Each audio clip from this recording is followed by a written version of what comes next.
The changes to President Cyril Ramaphosa's cabinet have again raised questions about the need for deputy ministers.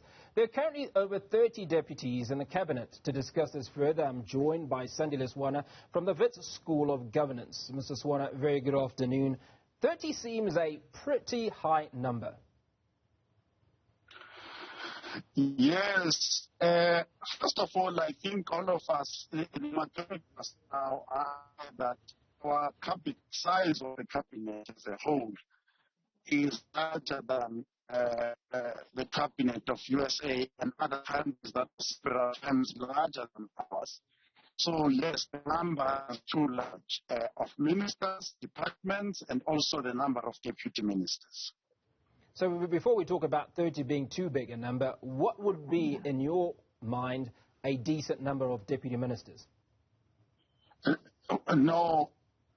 First of all, I think that we need 20 ministers or so. The last time I tried to count the number, I don't think I was able to come to a number above 20 of ministers in total.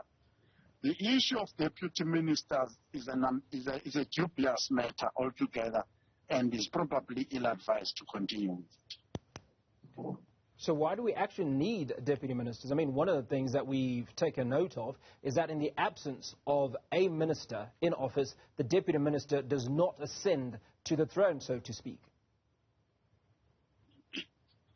Yes, a lot of these deputy ministers, I went through the list, trying to remember what I've heard about them or seen reports about them doing anything significant or constructive.